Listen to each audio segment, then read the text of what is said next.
Last time, we determined that the 200 runs like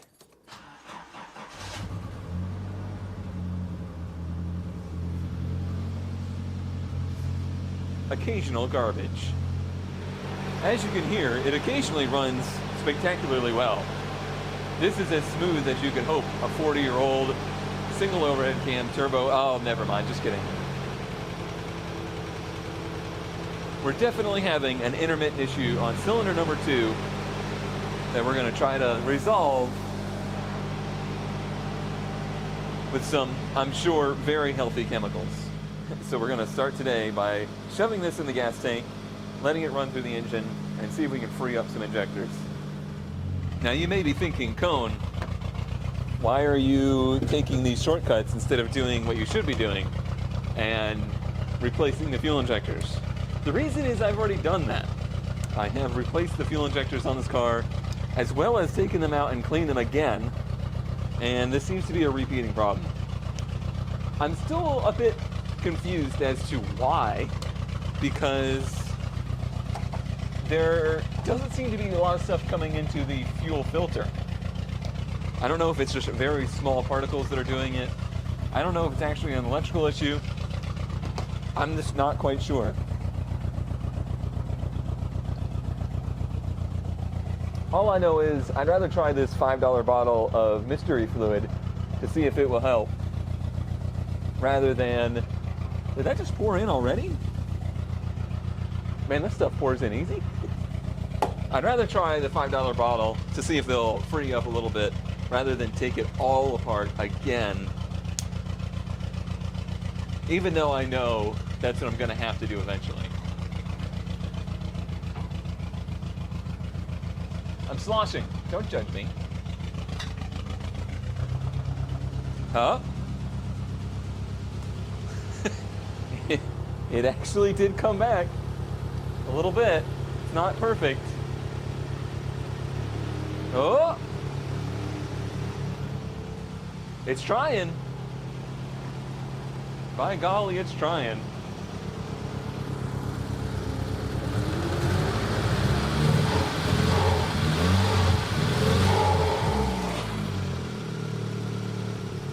Oh, it's so close. It really is trying.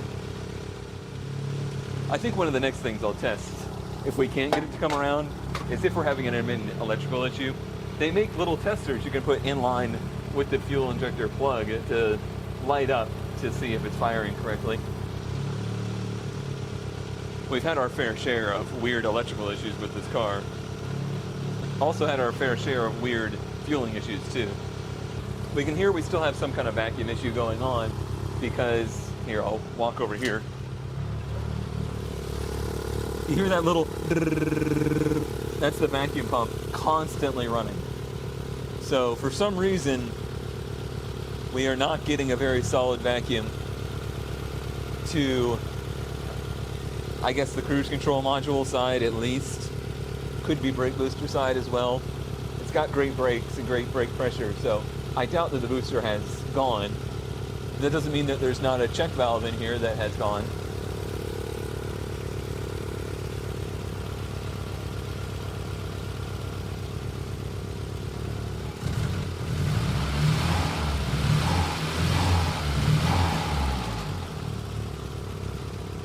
Sadly, number 2 is not magically coming back to life.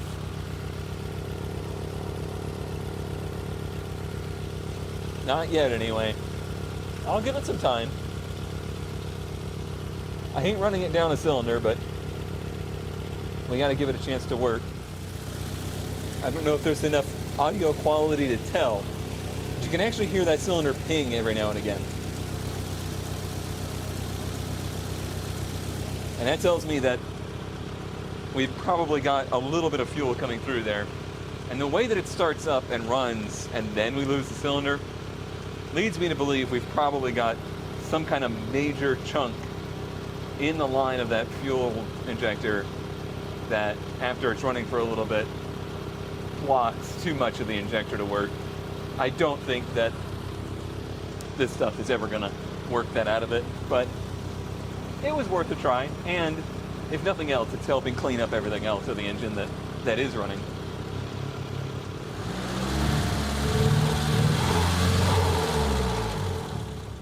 I'm tired of listening to it struggle for the moment. I'm going to say that that was not the magic fix. Maybe I'll report back later, and it will be. Yep, this definitely looks like a crime scene. The crime scene of a man who spent 4 hours trying to figure out this misfire situation that is. Let's quickly run through all the things that we tried in that 4 hours. So the biggest thing is I took out the number 2 injector and cleaned it out. And since we were in there, I went ahead and switched 1 and 2 to verify whether or not that was an issue with the injector, or whether or not it was an issue with the harness, or whether or not it was an issue with the injectors at all. And the results of that was that number 2 was still the one misfiring. So that's not very encouraging. That means that the injector was probably fine. I didn't really find anything in it anyway. We cleaned it out. Everything seemed up and up there. Just for the sake of checking, I checked the fuel pressure again and put a new fuel filter on again with the larger 300Z unit. I really am confident now that we have no garbage in the fuel system. It's not an issue with that. That's an old problem that I think is in the past. That led me to wonder, do we have an issue with ignition again? And that's kind of where we're at now, but very trepidatiously so. The biggest thing I did was reseat and repin the spark plug wire to number 2.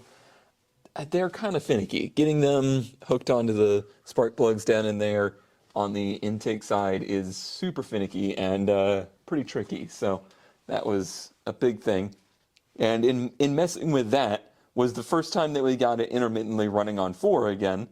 Was it the injector wiring that freed up or got a ground right or something, or was it the spark plug wire? It's another one of those wonderful cases where we don't know. The big thing I discovered, and the thing that I've got to try to figure out now, also we capped off the vacuum systems like the brake booster and the cruise control to make sure there was no issues there, and that doesn't seem to be the case.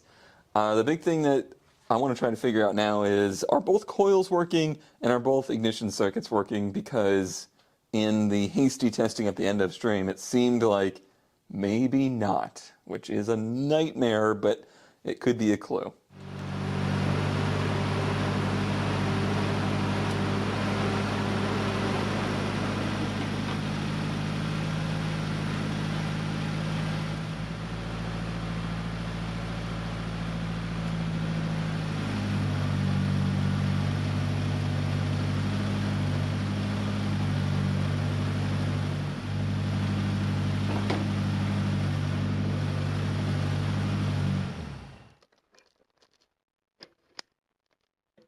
There's your problem.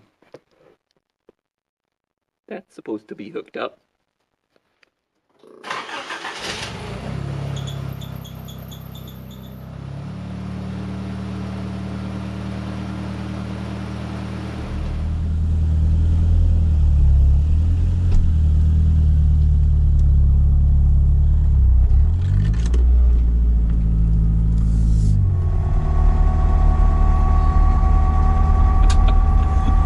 Something sounds terrible, but we're driving.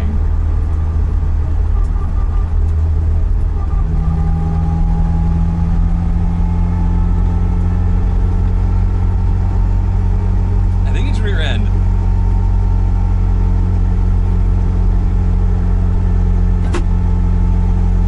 We hit a massive stick.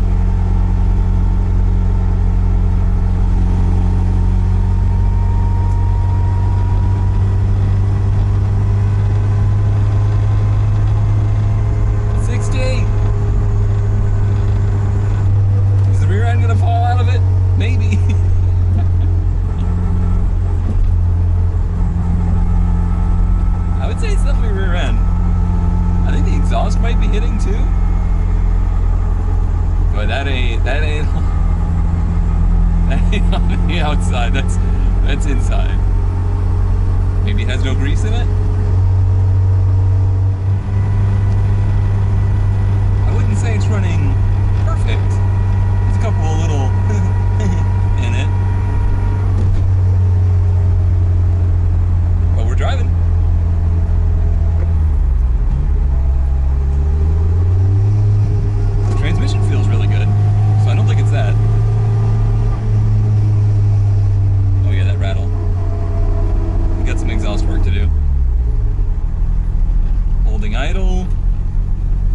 to a stop.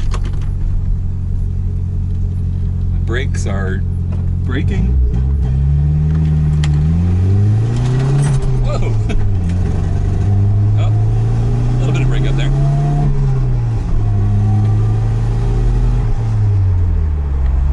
That actually, like, kind of went, almost.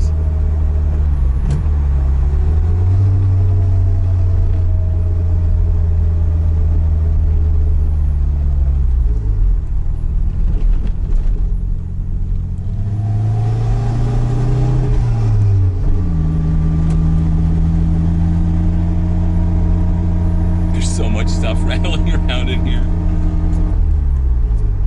I gotta say, it is, it actually moves under its own power a lot better than I expected it to.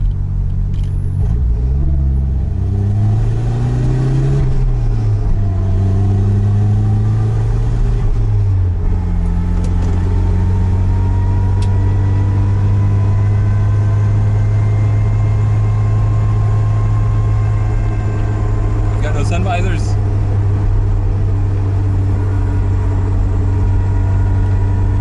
I'm curious if the rear end's gonna like glide down a little. It hasn't moved in, 10, 20 years.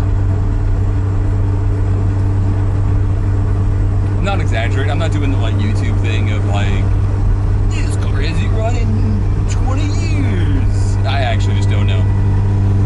We have no idea. I wouldn't say it's perfect. It definitely gets a little boggy.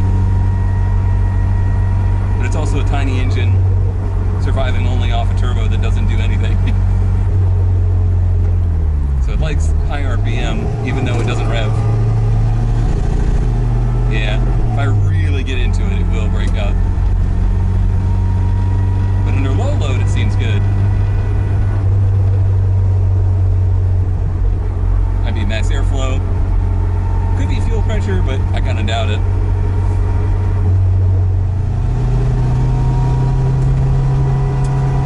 It drives really nice, actually. We haven't even touched the suspension stub yet.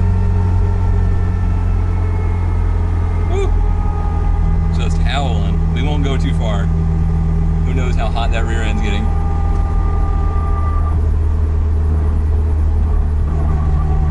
It changes pitch with speed, not with gear. Therefore, it has to be rear end. Also, the fact that it's coming from behind my head. Idle's really nice, actually. Maybe a touch high, but it's a manual adjust, so we can fix that.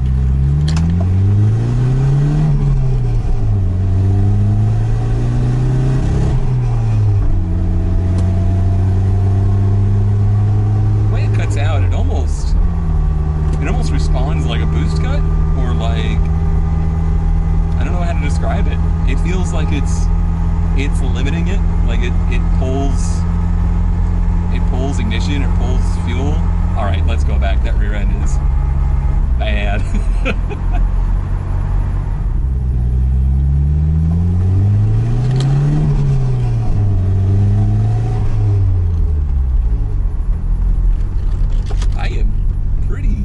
Excited about that.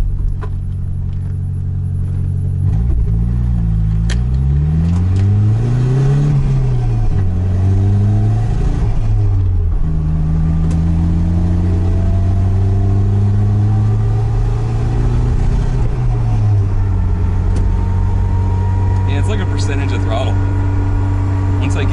Once it gets enough load on it, it breaks up.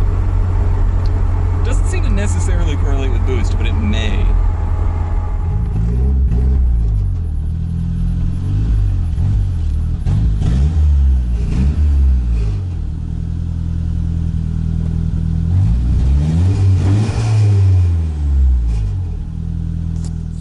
All right, we're back, and well, here's where we stand. No, in all seriousness, that was an awesome result. It has been over a year, and we finally put actual miles, like 5 of them, on the 200. And it drove, and it ran, and it actually does pretty good. Like I said, I don't know how much of that video I'll be able to use, but it definitely has a little bit of hesitation with heavy load. Whether or not that's a fueling issue, a timing issue, a 40-year-old car issue, I'm not sure. But I'm elated regardless. We can do some fine tuning. At least we have a basis now. We can actually drive it. The rear end is very loud and definitely needs attention. Hopefully it doesn't need to be replaced because they're not the easiest thing to find. And other than that, it actually was really good. It brakes. It stops well. It turns well. It otherwise was a perfectly good working car. The dash is working other than the fuel gauge, which I know how to fix, I'm pretty sure. So, yay! Finally, freaking thing kicked my butt. I must confess to one thing though. I was a little excited leaving the garage. Possibly broke the marker light on the right rear corner. So if you can find me a right rear marker light, here it's easier to see on this one.